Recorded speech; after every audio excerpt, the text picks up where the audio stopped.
Você já parou para pensar se os carros elétricos são realmente uma boa alternativa aos carros com motores a combustão? Ou até, é melhor dirigir com o silêncio dos carros elétricos ou sentir um ronco dos motores de um carro a combustão?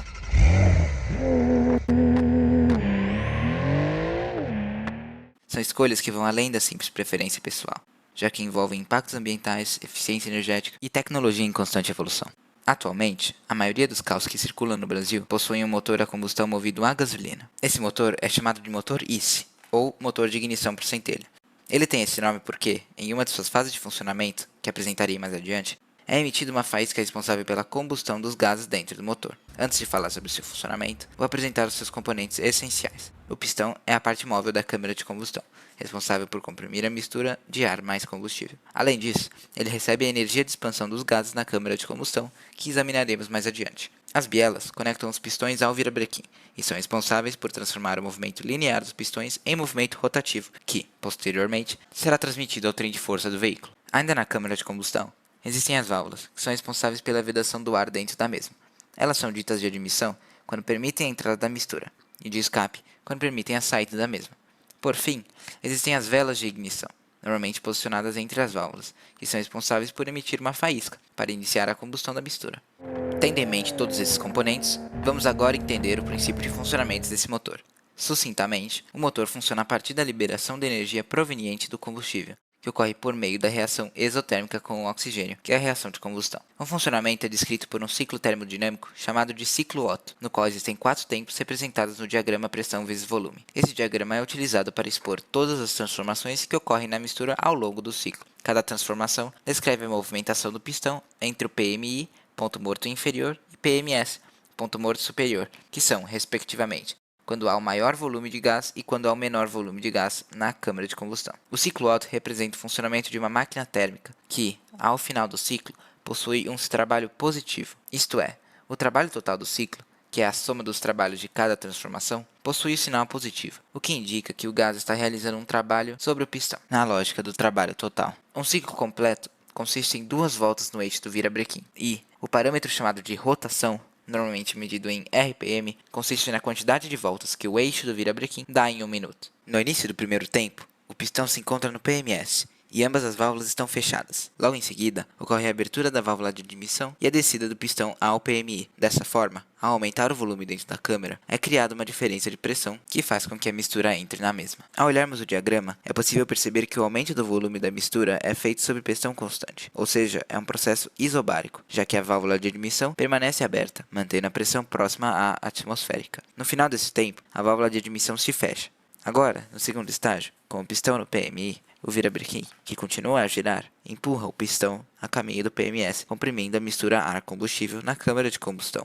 Esse processo se caracteriza por ser muito rápido. Dessa forma, o gás não tem tempo para trocar energia térmica com o meio. Por isso, é chamado de compressão adiabática. Durante esse estágio, todas as variáveis de estado mudam, e no final do mesmo é quando a vela de ignição libera uma faísca, dando início à combustão. Essa transformação ocorre muito rapidamente, resultando no aumento quase que instantâneo da pressão. E por ocorrer em tal velocidade, a combustão é isocórica, ou seja, ocorre sob volume constante. O terceiro tempo, chamado de expansão adiabática, ocorre logo após a explosão dos gases comprimidos no interior da câmara. Por causa do aumento instantâneo da pressão e da temperatura no interior da câmara de combustão, o pistão é empurrado para o PMI, forçando o giro do virabrequim, fornecendo potência. A conversão da energia térmica fornecida em trabalho motor é explicada pela primeira lei da termodinâmica. Essa lei afirma que, ao inserir uma quantidade de calor no gás, que seria o conteúdo presente na câmara de combustão, o grau de agitação térmica das moléculas vai aumentar, e ele usará parte dessa energia para realizar o trabalho sobre o pistão, assim o levando do PMS ao PMI. Por fim,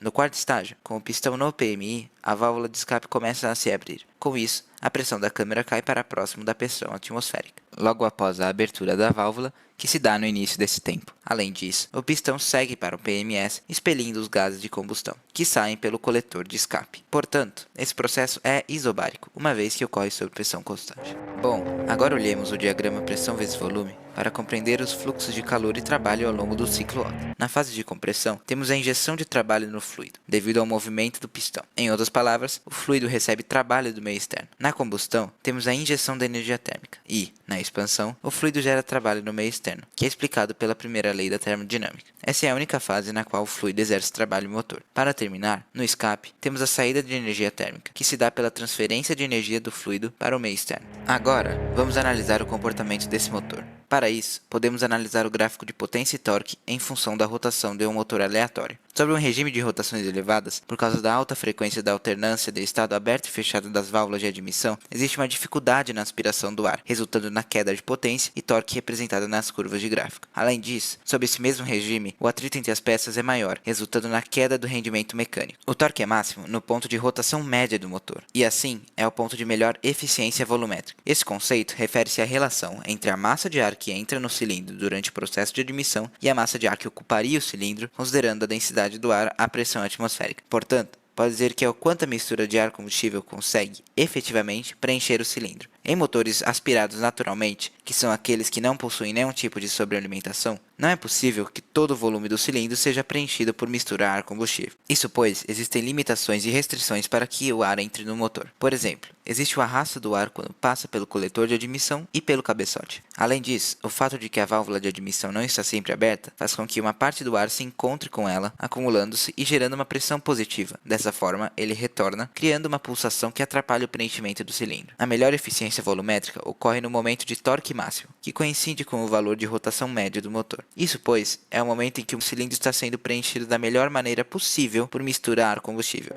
Ainda pensando na eficiência desse motor, vem à tona a ideia de eficiência mecânica, que é basicamente a medida de eficiência do motor quando se diz respeito à transmissão de potência entre as peças móveis do mesmo. Isto é, existe uma diferença no valor de potência que chega nas rodas e na potência do motor, uma vez que existe perda por atrito, calor, peças móveis e pneus. Isso é previsto pela segunda lei da termodinâmica, que afirma que, em uma máquina térmica não ideal, que é aquela que não tem rendimento de 100%, é impossível transformar toda a energia térmica fornecida em trabalho. Por isso que a posição do motor e quais rodas recebem potência influenciam na perda mecânica. Em um cenário de motores com muita perda de eficiência, o avanço tecnológico possibilitou a criação de métodos que aumentariam muito o desempenho dos motores. A sobrealimentação consiste no aumento da quantidade de ar que é admitida dentro dos cilindros, que se dá através da compressão do ar. Ela pode ser feita através do uso de compressores mecânicos ou de turbocompressores. O primeiro desses apresenta uma vantagem de rápida resposta do motor nas acelerações, devido à sua ligação direta ao eixo do virabrequim. Por outro lado, apresenta a desvantagem de ser uma carga parasita no motor, uma vez que utiliza parte da potência do eixo do virabrequim para realizar a compressão do ar. O segundo apresenta a vantagem de ser acionado através da energia dos gases de escape, ou seja, utilizam uma energia que seria desperdiçada. Entretanto, esses turbocompressores apresentam a desvantagem de entrar em funcionamento ideal somente a médias e altas rotações, além do conhecido turbo lag, que basicamente é o tempo que a turbina leva para se encher de gases para em seguida gerar trabalho positivo. Portanto, os motores sobrealimentados teriam a ter eficiência volumétrica muito superior a 100%, uma vez que a entrada de ar não se dá por uma aspiração natural, e sim com o trabalho de um turbocharger ou supercharger empurrando a mistura para dentro. Dessa forma, o cilindro abriga uma quantidade superior de mistura comparativamente a um sem sobrealimentação, e a combustão gerará muito mais trabalho. Nos dias de hoje, existe uma crescente busca por motores menos poluentes e mais eficientes. Dessa forma, as muitas pesquisas de desenvolvimento acreditam muito no downsizing. Esse é um processo que consiste no uso de motores sobrealimentados com menor cilindrada. Isto é, com o passar do tempo, os motores com mais cilindros e maior litragem estão sendo substituídos por motores menores, sem que haja perda de potência por causa da sobrealimentação. Isso pode ser observado na medida que, hoje em dia, é mais comum vermos carros de motores de 4 cilindros e baixa litragem em oposição ao cenário de décadas atrás, normalmente com motores de 8 cilindros. Agora, depois de entendermos os conceitos principais dos carros com motorice, precisamos falar dos carros elétricos. Dentro da categoria de veículos elétricos, neste vídeo apenas trataremos dos BEVs. Contudo, existem múltiplas outras categorias que não serão abordadas nesse vídeo, além dos BEVs, que são veículos elétricos com bateria. E as demais categorias são compostas por veículos híbridos ou movidos a célula de combustível. Agora falaremos sobre o funcionamento dos BEVs, e para isso, é preciso apresentar seus componentes e suas respectivas funções. Os BEVs possuem uma bateria, que é recarregada por fontes externas, e essa bateria armazena a eletricidade que alimenta o motor elétrico. Atualmente, a indústria investe nas baterias de íons de lítio, que apresenta inovações e vantagens em comparação com as baterias anteriores, como a alta densidade energética do lítio e de seus óxidos, resultando em baterias menores e mais leves, o longo ciclo de vida e a ausência de memória de forma, conhecida como o efeito de vício de bateria. O lítio é um metal alcalino que pode ser encontrado em alguns minerais. Em sua forma pura, o lítio possui uma alta tendência de perder seu único elétron da camada mais externa, formando o cátion lítio+, evidenciando sua alta reatividade. Porém, ao estar junto a um óxido metálico, ele fica estável. As baterias de lítio são elementos construídos a partir de dois eletrodos, um ânodo e um cátodo. O ânodo é um material que sofre reações eletroquímicas de oxidação, ou seja, perda de elétrons, e normalmente é feito de grafite. E o cátodo é um material que sofre reações de redução, ou seja, ganho de elétrons, e é normalmente composto por óxidos metálicos. Além disso, elas possuem um eletrólito, que é uma substância que permite a passagem dos íons entre os eletrodos. Durante o carregamento das baterias, o lítio, já na forma de cátion, vai do cátodo até o ânodo, e os seus elétrons se deslocam nesse sentido, só que pelo circuito externo. Com isso, os íons ficam intercalados no grafite, armazenando energia. Por outro lado, durante a descarga, o lítio vai do ânodo até o cátodo, e os elétrons fazem o mesmo, só que pelo circuito externo, fornecendo tensão e corrente ao motor elétrico. Os motores elétricos podem ser de vários tipos. Dentre eles se destacam o motor de indução e o motor síncrono de ímã permanente. Porém, para nós basta entender que a principal função desse motor é transformar a energia elétrica em energia mecânica para a tração do veículo. Os motores elétricos têm como principais componentes o estator, que contém bobinas condutoras, que recebe a corrente elétrica da bateria, e um rotor, que é capaz de girar com base na interação com o campo magnético do estator. Quando uma corrente elétrica é aplicada ao estator, um campo magnético é gerado ao redor das bobinas. Com isso, o rotor gira para alinhar-se com o campo magnético do estator e a rotação resultante do rotor é a que produz o trabalho mecânico. O sentido da rotação do rotor é determinado pela direção da corrente elétrica no estator e pela polaridade do campo magnético. Bom, agora vamos analisar o rendimento dos motores elétricos, que normalmente varia com o tipo de motor, a potência e a rotação que é aplicada nele. O rendimento pode ser calculado através da razão entre a potência mecânica e a potência elétrica, que é a soma da potência mecânica com a potência perdida. Assim, existem vários tipos de perda dos motores elétricos. São elas: perda por efeito Joule, perda magnética, perda mecânica e outros tipos de perda. As perdas por efeito Joule dependem da resistência à passagem de corrente dos materiais do motor, e essa energia perdida produz calor ao invés de trabalho motor. As perdas magnéticas ocorrem devido à histerese magnética e às correntes parasitas, conhecidas como correntes de Foucault, nos materiais magnéticos dentro do motor. Quando o campo magnético do estator muda devido à variação da corrente elétrica, os materiais magnéticos absorvem calor devido à resistência interna desses materiais, representando a perda magnética. As perdas mecânicas são resultado do atrito dos rolamentos e do atrito entre o rotor e o ar à sua volta. Agora, podemos substituir a potência elétrica pela soma de todas as perdas discutidas de antemão.